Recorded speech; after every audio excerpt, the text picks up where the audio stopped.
नेपाळमध्ये riders meet या नावाने आंतरराष्ट्रीय मेळावा झाला। त्यासाठी देशातील 78 रायडिंग क्लबचे प्रतिनिधी उपस्थित होते। कोल्हापुरातील रॉयल रायडर्स क्लबचे जयदीप पवार, शीतल मुकरे, पांडुरंग चव्हाण, जोनिश जैन यांनी दुचाकीवरून सुमारे 6,500 किलोमीटरचा साहसी प्रवास पूर्ण केला। त्यांचं नेपाळमध्ये विशेष कौतुक झालंय। कोल्हापुरातील रॉयल रायडर्स क्लबचे अध्यक्ष जयदीप पवार, संचालक शीतल मुकरे, पांडुरंग चव्हाण, जोनिश जैन यांनी आंतरराष्ट्रीय स्तरावरील नेपाळ रायडर्स मीटमध्ये सहभाग घेतला।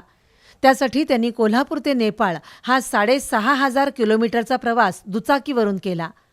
रस्ते सुरक्षा आणि नेपाळमधील पर्यटनाला प्रोत्साहन देण्याचा संदेश घेऊन हे रायडर्स कोल्हापुरातून उत्तराखंड मार्गे नेपाळला गेले। नेपाळमधील रायडर्स मीटमध्ये कोल्हापूरच्या या शिलेदारांचं विशेष कौतुक झालं।